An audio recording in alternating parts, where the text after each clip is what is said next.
मैं कितनी भी कोशिश कर लूँ अपने ट्विन फ्लेम से अच्छे से बात करने की, पर कुछ ना कुछ हो ही जाता है और हमारी लड़ाई हो ही जाती है।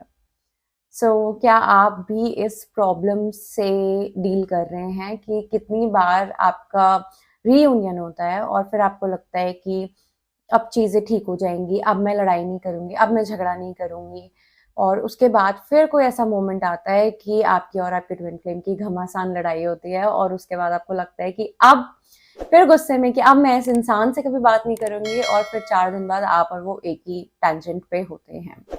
सो अगर बात-बात पे लड़ाई होती है और ये इस लेवल पे कम्युनिकेशन आ जाता है कि वी आर डन, अब हमें बात नहीं करनी। सो अंडरस्टैंड वन थिंग कि कहीं न कहीं आपके अपसेट्स हैं लड़ाई से, कि आपको लगता है कि लड़ाई हो गई तो ये एंड ही होगा। बट लड़ाई कपल्स में होना नॉर्मल है। अगर अगर कोई राह चलता इंसान है, ठीक है?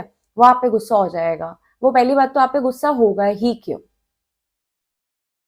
क्योंकि उसको कोई आपसे फ़र्क ही नहीं पड़ रहा है, राइट? वो आपसे फिर भी अगर गुस्सा हो रहा है तो वो ऑलरेडी कोई फ्रस्ट्रेशन होगी जो आपकी एकदम रास्ते में हो गई, आपकी लड़ाई हो गई। बट अगर आपका ट्विन फ्लेम आपसे कोई कुछ बात करते हुए कोई लड़ाई हो जाती है, कोई गुस्सा हो जाता है, तो कहीं न कहीं आपके अपसेट्स हैं कि, या आपका एक मिसबिलीफ है कि अगर लड़ाई हो गई तो थिंग्स विल एंड। बट ऐसा नहीं होता। क्या आपने अपने घर में अपने पेरेंट्स को देखा है? हर थोड़े दिनों में कोई ना कोई बात पे आर्ग्यूमेंट हो जाती होगी, डिसएग्रीमेंट होते होंगे, but what does that mean?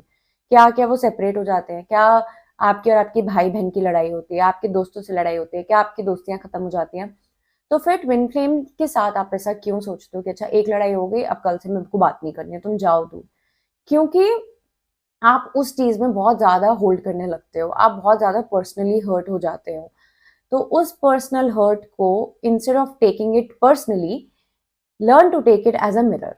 लड़ाई हो गई ट्विन फ्लेम से, कोई बात नहीं, बट सबसे पहली बात तो अगर कोई बिल्डअप भी हो रहा है बहुत दिनों का और वो लड़ाई हो रही है, तो सबसे पहले हमें ये देखना चाहिए कि क्या ये बिल्डअप है कुछ दिनों का, क्योंकि कितनी बार हम ब्लास्ट भी हो जाते हैं। तो आपने उस सिचुएशन पे ही क्यों आने दिया कि आप उसको बिल्डअप कर करके इस ब्लास्टिंग वाले सिचुएशन पे आए? आपकी आपके ट्विन फ्लेम से बात हुई, आपको कुछ भी मिसअलाइन फील हुआ, आप अपनी फीलिंग्स फील करो, आप उसको टाइम लो फील करने के लिए। उस टाइम पे शायद जब आपकी बात हो रही है तब आपको बहुत अच्छा लग रहा है उनसे बात करना, बट प्रोबेबली 2 घंटे बाद कोई चीज ऐसी होगी कि आपको याद आएगी कि ये इसने ऐसा बोला था जो मुझे पसंद नहीं आया। तो उसको लेट गो करने की जगह, ये सोचने की जगह कि यार मुझे नहीं सोचना, अच्छी चल रही है बात, और अब मैं दोबारा इस बारे में सोचूंगी तो मैं इस थॉट को पावर दूंगी और फिर लड़ाई हो जाएगी। तो यही हमारी प्रॉब्लम है, जो हम एक्चुअली उसको पावर दे देते हैं। ठीक है, अगर मुझे कोई चीज मेरे ट्विन फ्लेम की पसंद नहीं आई और मुझे वो बुरी लगी, तो क्या मैं अपनी फीलिंग्स को फील कर सकती हूँ और मैं एक्चुअली अपने आप से पूछ सकती हूँ कि मुझे क्या बुरा लगा और मुझे क्या मिरर कर रही है सिचुएशन?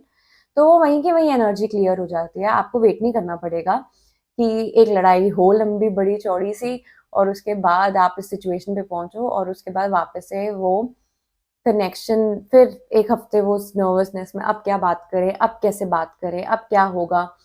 तो वो सिचुएशन जब आपकी जाने लगेगी तब आपको अच्छा फील होगा, और it actually reduces the fight. But अगर फाइट होनी है तो वो होनी है, हम कुछ नहीं कर सकते।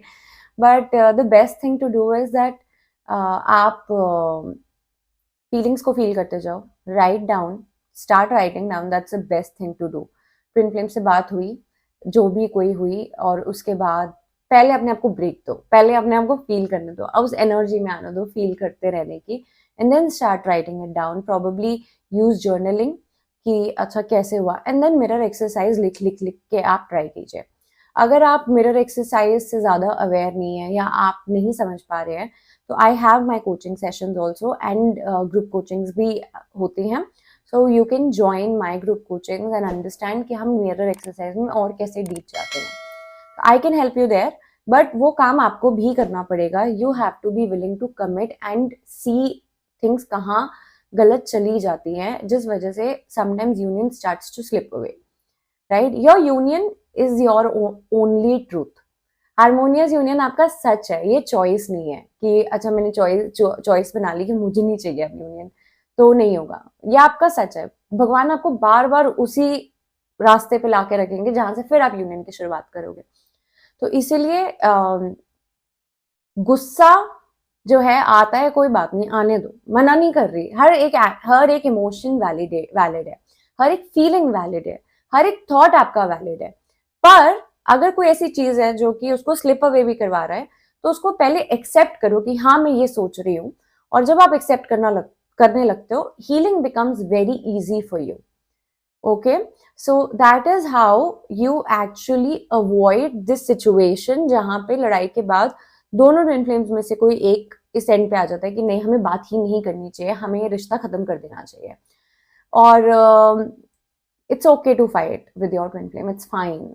आर्ग्यूमेंट्स होते हैं क्योंकि आप हर टाइम एक दूसरे को मिरर कर रहे हो, तो the moment you slip away, twin flame वो कॉन्शियसनेस जो है वो मिरर करने लगती है आपको।